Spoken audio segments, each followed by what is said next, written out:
Hi, this is Tim with Faithfully Growing coming to you with another growth moment. Are you feeling lonely? I know I sure am at times.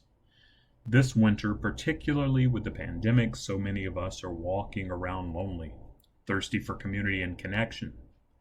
This much isolation and distance and anxiety around every interaction is not normal. In this growth moment, I want to share with you 3 practices I've taken from Yale Shy on the 10%.com blog.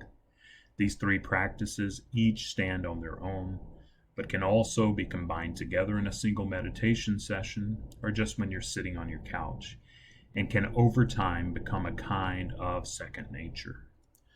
The first practice: allow, allow, allow. In the present moment, loneliness is just a feeling. Often, the most painful aspect of it is how hard we fight to push it away, which this year may just not be possible anyway. If we let it be, it can just be a feeling. Maybe not a pleasant one, but one that is still less difficult. So, see if you can allow the loneliness. Can you stop fighting or running away from the feeling? Can you take a breath before reaching for the next Netflix show or alcoholic beverage and just acknowledge the feeling is present within you?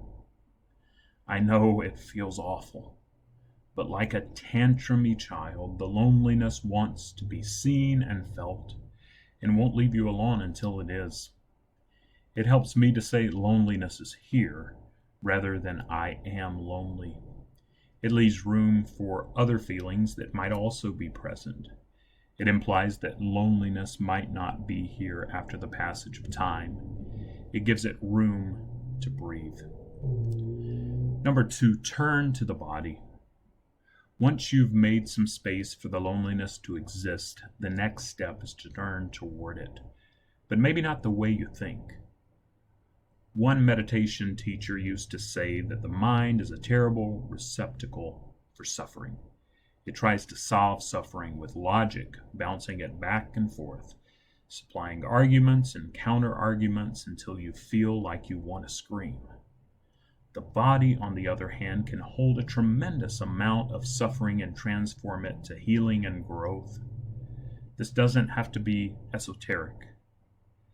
Have you ever been racked by a problem and then you did an intense yoga class or gotten a good night's sleep and felt the entire structure of the problem shift, ease, and clarify? This is the body's gift.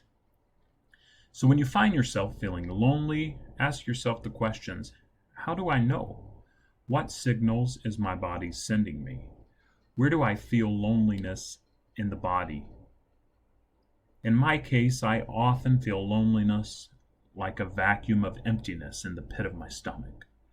Other times, loneliness feels like thousands of blankets between me, my body, and the world, an alienation causing me to feel far away from myself, everyone, and everything. What's true for you?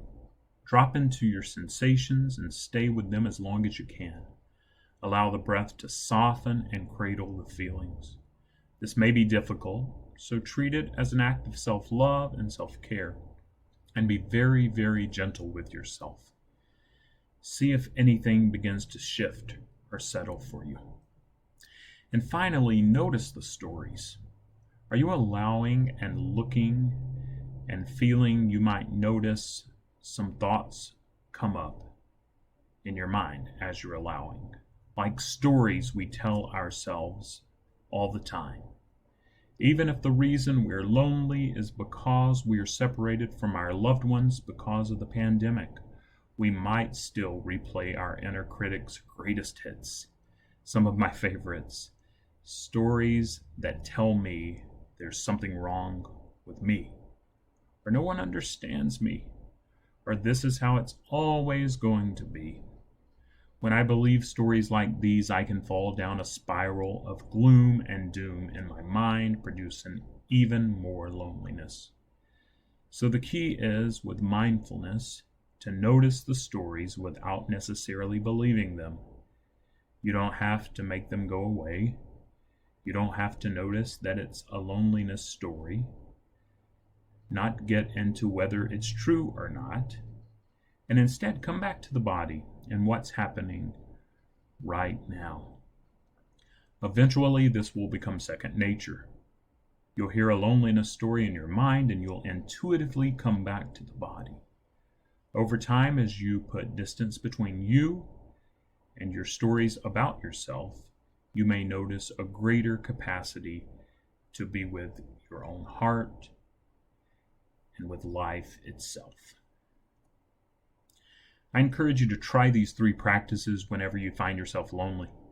And remember, no matter how lonely you may feel, all of us are inextricably, irrevocably connected to one another. Even when it doesn't seem like it, even when we feel the hard edges at the end of our skin, where we end and others begin. If this virus has taught us anything, it showed that, in the words of Thich Nhat Hanh, we enter our. All of us, we're separate, and yet we're not. Something about this paradox is comforting to me, and I hope for you too. As always, if you find this video helpful, please like, share, and subscribe below.